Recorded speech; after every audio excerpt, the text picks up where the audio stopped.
la mente está desenfocada por múltiples estudios que demuestran que al menos el 47% del tiempo estamos totalmente desenfocados. Si esto fuera una cosa anecdótica, no tendría más importancia. Uno se enfoca y ya está. Es que el desenfoque de la mente está asociado con una reducción de la salud, con una reducción de la eficiencia, con una reducción en la capacidad de aprender, de tomar buenas decisiones y con una reducción en la capacidad de conectar con los demás. ¿Por qué es esto? Porque hay un circuito en el cerebro. Uno de mis maestros, el profesor Jackson Brewer, es uno de los que más lo ha investigado. Hay un circuito en el cerebro que se llama la red neuronal por defecto. Es la red del despiste. Tiene sus funciones hasta cierto punto, pero cuando estamos en esa red durante demasiado tiempo, hay otra red que está desconectada, que se llama la red ejecutiva central. La red ejecutiva central es la que nos ayuda a estar en el presente, es decir, en el momento, aquí y ahora, recibiendo muchísima más cantidad de información y por tanto tomando decisiones más deprisa.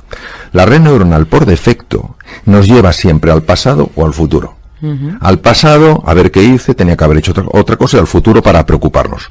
Cuando uno aprende a controlar la atención, que no es someter la atención, es enfocar la atención, se ve que hay un cambio en el circuito. La red neuronal por defecto empieza a apagarse y la red ejecutiva central se activa. Esto se ha asociado con mejoras en la salud, potenciación del sistema inmune, mejoras en la eficiencia, mayor sensación de bienestar y mayor conexión. De hecho, a la red neuronal por defecto, digamos la red del despiste, hay una frase que es a wandering mind is an unhappy mind, es decir, sería una mente que divaga es una mente infeliz. Por eso es tan importante entrenarlo. Y porque hoy en día que vivimos entre pantallas, el grado de déficit de atención que se está captando en niños y en adultos es absolutamente descomunal. Y es muy importante entender que en la raíz de eso está nuestra dificultad para enfocar la atención. Por eso es tan importante leer libros. No digo mi libro, un libro. Leer libros, porque el libro te obliga a mantener la atención. Obviamente no digo leer un libro que resulte insufrible, digo un libro que tenga por lo menos algo de atractivo e interés para el lector. Y mantenerse ahí en lugar de decir, ya estoy cansado, me voy a ver qué hay en internet. No, es el aguantar ahí, ir adiestrando, ir potenciando ese circuito. Porque si nos damos cuenta, estamos constantemente moviendo la atención de una pantalla a otra. Y es mentira, radicalmente mentira, que la multitarea sea algo que el ser humano está preparado para hacer. No es verdad. La atención es una capacidad del cerebro humano que cuando nosotros la dividimos, es decir, si yo en lugar de prestar atención solo a, divido entre A y B, digo, no, yo puedo estar en A y B. No. Cuando estás en A, no estás en B. Cuando estás en B, no estás en A. O sea, la alucinación es que estoy en los dos. No es verdad. Si estás en A, plenamente en A, captarás información que no puedes captar si estás, aunque sea a gran velocidad, pasando a B. Las pantallas nos hacen ir constantemente de A a B. Por eso creo, honestamente, que la lectura de los libros es uno de los mejores entrenamientos. Y entiendo que hay que volver a esa lectura. El entrenamiento del alma, en este sentido, es el entrenamiento de esa musculatura que nos ayuda a reconectar con eso que para mí es sagrado. Un ser humano es sagrado, los demás son sagrados, la naturaleza es sagrada.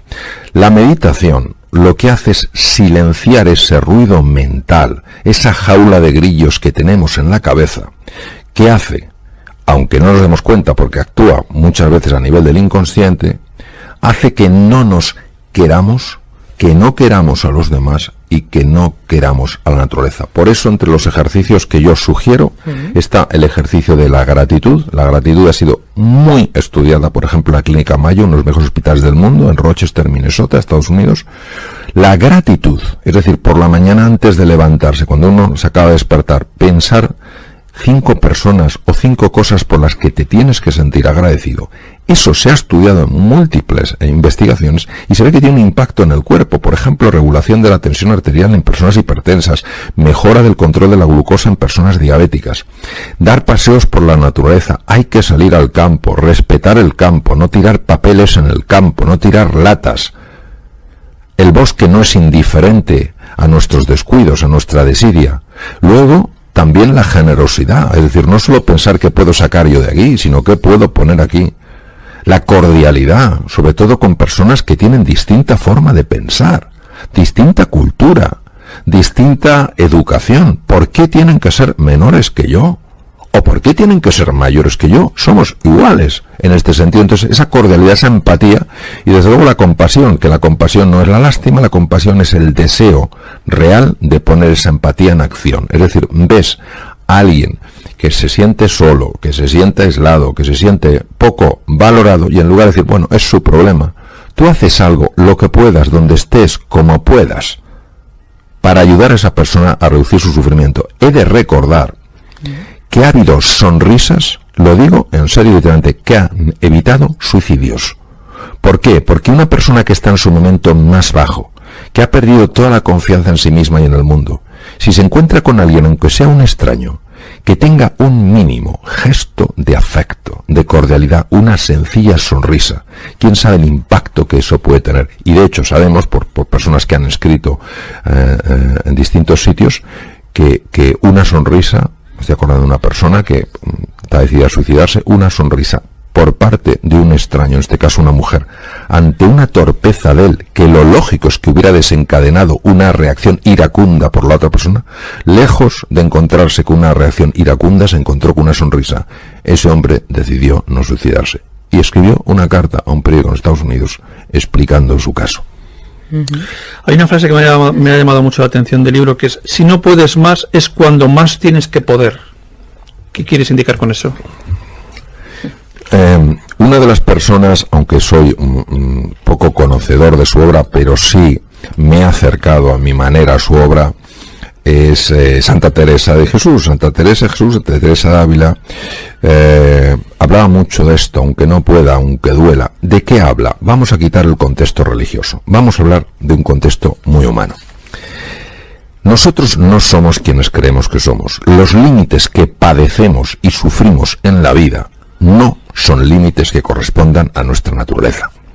Hay una estructura mental que es como una especie de software virulento que hace que nos veamos como no somos.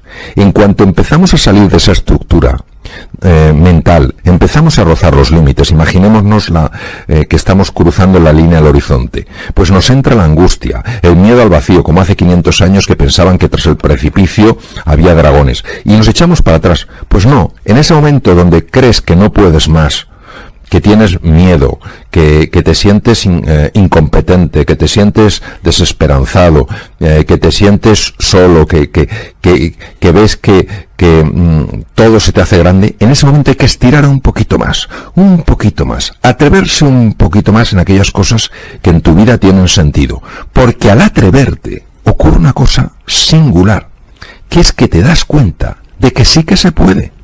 Y entras en contacto con un mundo que está más allá del mundo mental y que es el mundo real.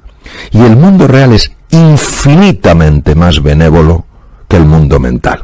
Y voy a poner un ejemplo. En una situación que no es nada fácil, que es la pérdida de un ser querido. Y una persona diría, por favor, el mundo real, a esta persona tan joven, yo hace poco perdí un queridísimo amigo, en nada, se nos fue nada. Dices tú, el mundo real, pero ¿cómo va a ser benévolo el mundo real? No. Nosotros no entendemos desde la mente el mundo real, no entendemos por qué gente tan extraordinaria se va tan pronto. Pero fijémonos lo que puede hacer el mundo mental. El mundo real ves una pérdida, duele, es difícil. Uno tiene que superar el proceso de duelo.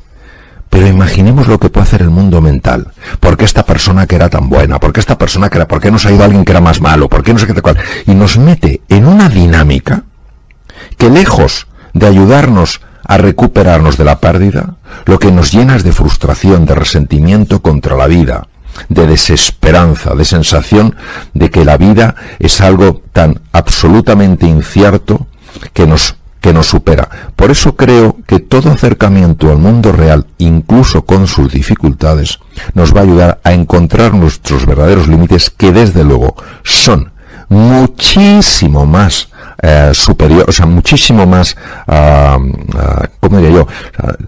Nos damos cuenta de que los límites que nos contienen no son reales en absoluto, es decir, que el campo de juego que tenemos, el mundo de posibilidad y de oportunidad, es infinitamente superior al que creíamos. No sé cómo nos podemos acercar. ¿Algún ejercicio práctico? Hablaba usted del de dar gracias. ¿Alguno más que podemos recomendar a los oyentes? Sí, vamos a ver, y lo voy a explicar en muy poco tiempo. La clave para serenar la mente solo es una, en mi experiencia, que es el dominio de la atención, que no es el sometimiento de la atención, es el gobierno de la atención. Entonces, la atención hay que dirigirla a el presente. Cuando el circuito de la mente errante lo va a querer llevar al pasado en sus lamentaciones y al futuro en sus preocupaciones. ¿Qué es lo que está vivo aquí y ahora? Algo tan sencillo como las sensaciones de mi cuerpo. Sensaciones como puede ser pues lo que yo noto en la mano en este momento, lo que noto en el codo, o la respiración que noto que va haciendo que mi cuerpo se expanda y se retraiga. El simple hecho de llevar la atención unos minutos a esas sensaciones que expresan la existencia de un cuerpo que está vivo en el presente, tienen en sí la capacidad de reducir la actividad de la mente errante, del circuito neuronal por defecto, y activar el otro circuito. Si esto es tan fácil, si esto es tan sencillo, ¿por qué nadie lo hace? Porque desde el punto de vista de la mente condicionada, esto no tiene ningún sentido. Vamos a ver, estas prácticas tienen 2.500 años mínimo de haber existido. Ya en el Bhagavad Gita de hace 3.000 años ya se habla del problema de la mente, pero fue el príncipe Sakyamuni Gautama Siddhartha, el primer Buda, Sakyamuni Buda, el que descubrió que la mente es caótica, y cuando la mente es caótica genera todo tipo de problemas, y que la forma de serenar la mente era el dominio de la atención. ¿Cuál ha sido la dificultad? Porque esto no se ha incorporado antes y porque ahora el mindfulness hace furor en los hospitales, en Silicon Valley, en las escuelas, en las universidades. Porque claro, todo el mundo atribuía esto a algo muy esotérico, muy de la religión budista, poco tiene que ver conmigo, es otra cultura, a mí esto incluso me repele. No, la ciencia empezó a estudiarlo hace 30 años, una serie de pioneros, y dijeron, vamos a ver si esto tan sencillo como es poner la atención en el cuerpo, en la respiración, tiene un impacto. Y yo personalmente, con uno de los pioneros en el mundo, el Dr. Herbert Benson, que fue profesor mío, estábamos en el hospital, en el Deaconess de Boston. Yo estaba en trasplante hepático en aquella época y él estaba en lo que estaba, que era cardiología. Y hablábamos en su despacho, yo había bajado de mi departamento, estaba en el suyo, y me decía, mira Mario, nosotros estamos aplicando esto en enfermos con patologías cardíacas que requieren cirugía. Vamos a ver, cuando hablamos de una extracorpórea hay que parar el corazón, hay que hacer una cirugía, la que sea, una válvula, un bypass coronario, y luego tienen que ir a la UBI. Claro, en la UBI uno de los problemas, y lo sé por cuando yo estaba como uno responsable de la UBI en Estados Unidos, cuando venían los enfermos con cirugía cardíaca, pues la cantidad de arritmias que pueden hacer, muchas no tienen mucha importancia, pero algunas sí son muy severas. Pues el doctor Benson, cardiólogo de la universidad, decía, personas que han practicado esto antes de entrar en quirófano, obviamente no el día antes, se les enseña a practicarlo antes, se les pone a dormir, van a la UBI y estando inconscientes se ve que tienen menos arritmias, es decir, de alguna manera el cuerpo incorpora esto como un recurso. Entonces, claro, han hecho falta toneladas de tinta y cientos de investigaciones para dar validez a algo que ya tenía validez, pero nosotros que somos, yo entre ellos, con una mente tan a veces tan excesivamente científica.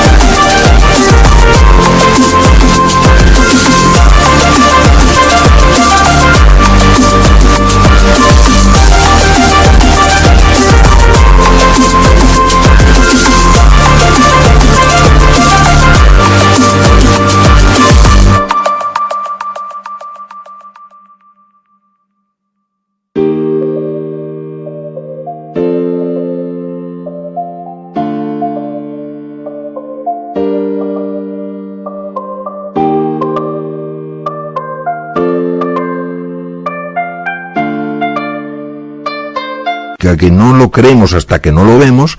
Hemos necesitado mucha investigación científica para descubrir que efectivamente estas personas, los budistas, como también los padres cristianos del desierto en el siglo IV después de Cristo, en Egipto, Siria, descubrieron que para estar bien en la vida hay que serenar la mente, y para serenar la mente hay un camino que es enfocar la atención.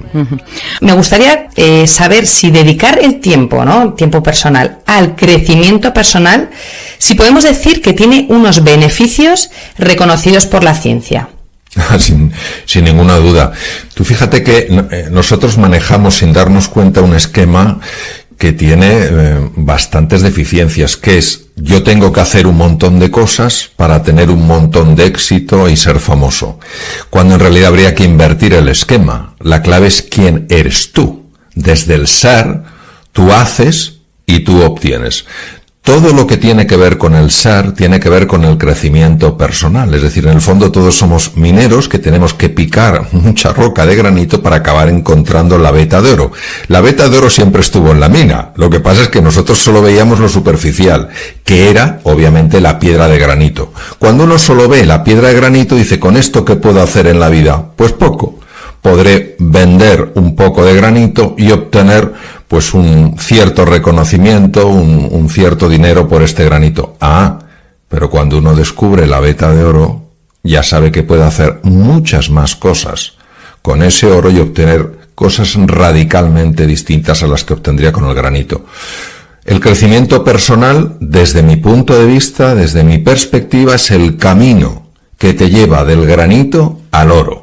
No te da el oro ya está, lo que te permite es descubrirlo. Y por supuesto, la ciencia en esto, de forma consistente, está demostrando que es así. Por ejemplo, todas las prácticas de silencio bien llevadas, que son camino hacia la veta de oro, se sabe perfectamente que cambian la arquitectura cerebral, pero además en tiempos que jamás se hubiera considerado posible. Se sabe también que potencian el sistema inmune, que es fundamental para hacer frente a cualquier tipo de enfermedad. Una persona que sea agradecida, que es otra forma de cavar en esa mina, una persona que sea agradecida es una persona que regula mucho mejor su tensión arterial y mucho mejor sus cifras de glucosa. Entonces, al final se ve que todo está conectado, es decir, la dimensión más sutil, que es la dimensión, podríamos decir, espiritual, la dimensión que se acerca más a ese oro, está totalmente conectada con la dimensión física, porque ambas dimensiones se pueden distinguir, pero no se pueden separar. Es como si yo quiero separar la palma del dorso de mi mano. No existe una mano que no tenga palma y no tenga dorso. Lo que sí puedo es distinguirlas, pero están tan perfectamente entretejidas que es una unidad. Entonces, en el ser humano está perfectamente entretejida su dimensión física, anatómica, fisiológica, con su dimensión mental y su dimensión trascendental.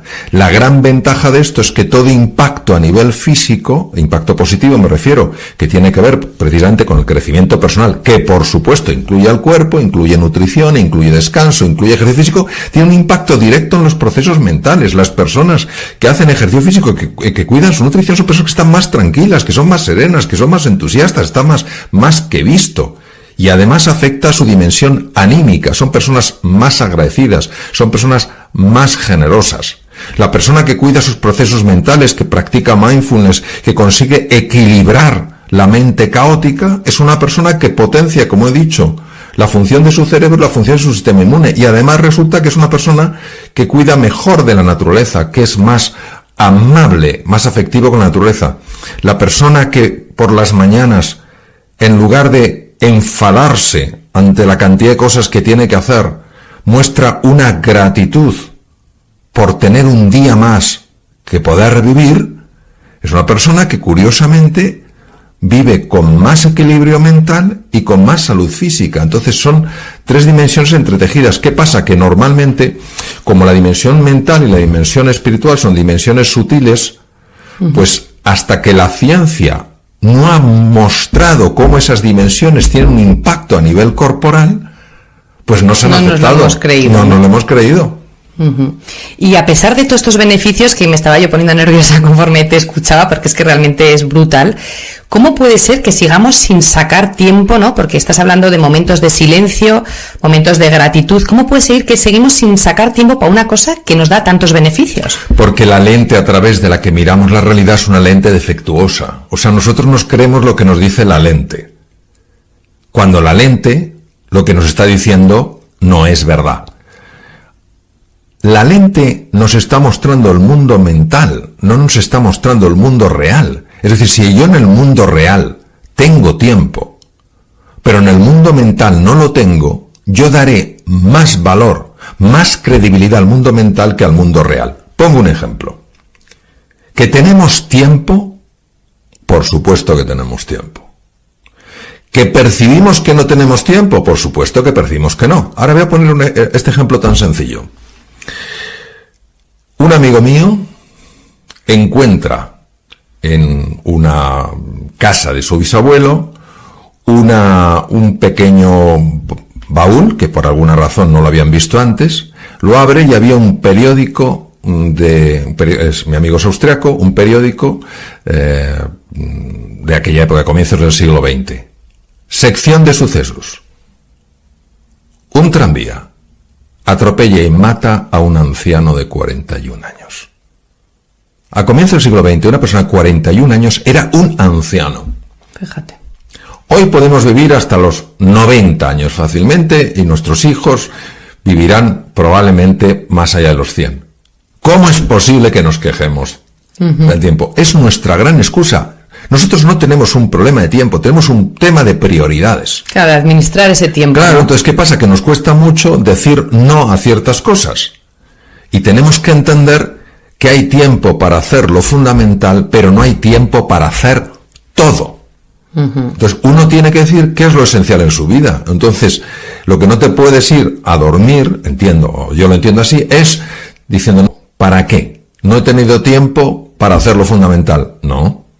A lo mejor no has tenido presente lo que era fundamental en el tiempo que has tenido. ¿Y por qué siempre lo que no es fundamental tiene más hueco que lo fundamental? Porque yo creo que nosotros en general no gestionamos nuestra propia vida. Todos tenemos un enorme condicionamiento mental a lo largo de generaciones, no es culpa de nadie, responsabilidad de todos el cambiarlo.